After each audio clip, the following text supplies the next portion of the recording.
Assalamualaikum warahmatullahi wabarakatuh. My name is Iman Fadila Husna.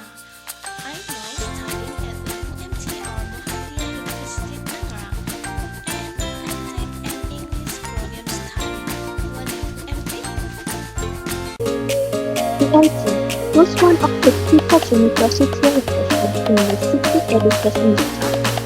On the Jalan Perintisan Kemerdekaan, Wan Babakan, number 2 Century Cikokol City of Tangerang, Banten.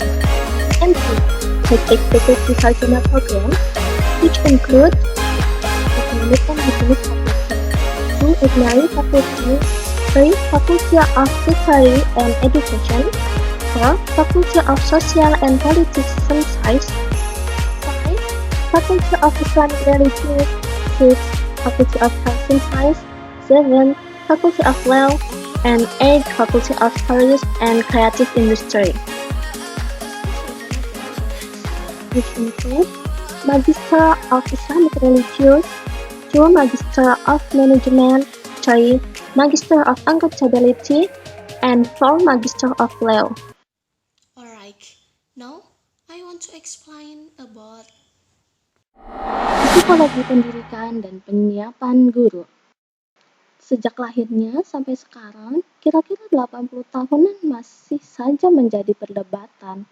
Apakah sebenarnya psikologi pendidikan itu?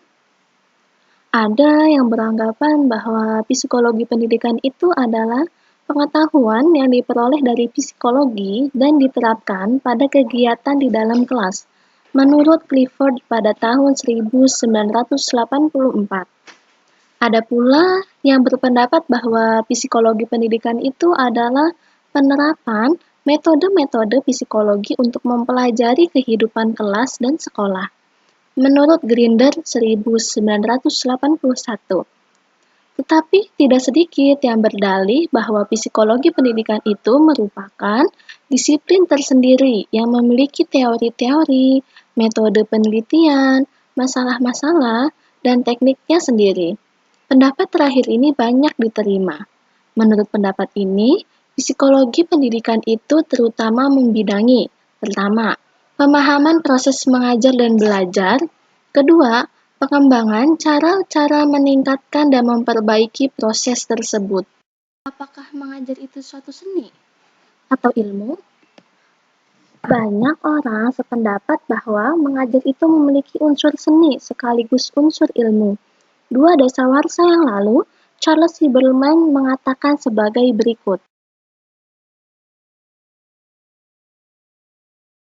Short teaching like the practice of mankind is very much an art, which is to say, it's called for the exercise of talent and creativity, but like medicine, it's also or should be a science, for it involves a repertoire of techniques, products, and skill that can be systematically studied and described, and therefore transmitted and improved.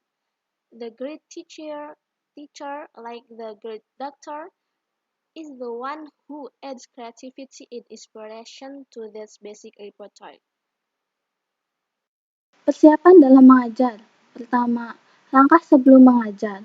Langkah ini meliputi menentukan tujuan pengajaran, baik tujuan jangka panjang maupun jangka pendek.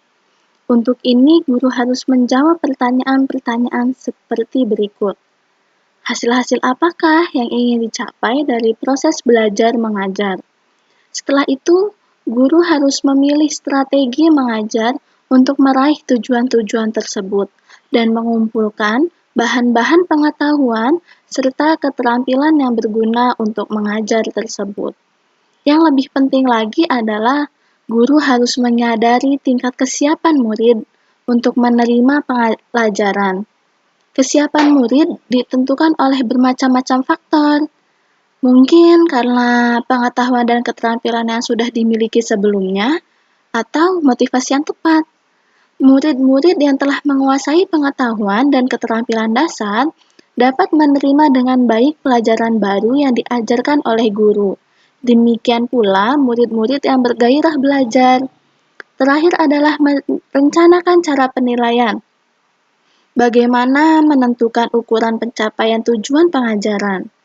Kedua, langkah pelaksanaan mengajar. Langkah ini berupaya pelaksanaan strategi-strategi yang telah dirancang untuk membawa murid mencapai tujuan pengajaran.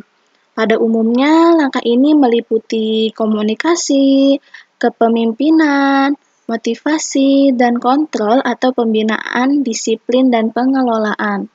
Yang terakhir adalah langkah sesudah mengajar.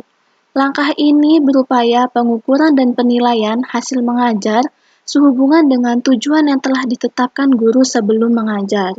Dari proses penilaian ini dapat diketahui efek atau tidaknya mengajar, tepat atau tidaknya tujuan pengajaran, seberapa tinggi tingkat kesiapan murid, tepat atau tidaknya strategi mengajar yang digunakan, bahkan derajat relevansi atau ketetapan prosedur penilaian yang ditempuh.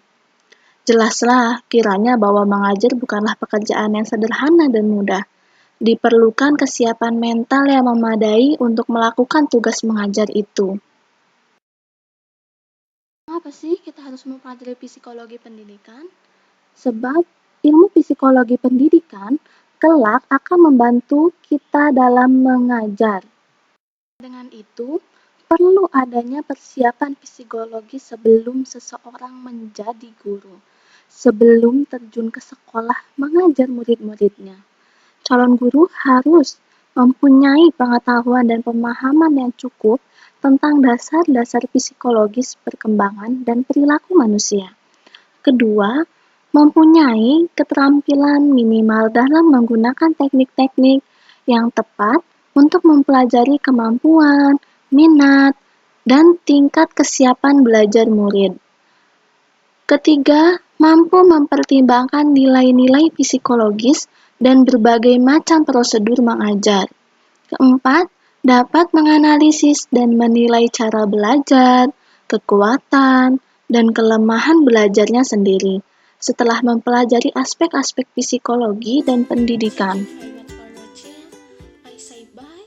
Wassalamualaikum warahmatullahi wabarakatuh. Don't forget to subscribe.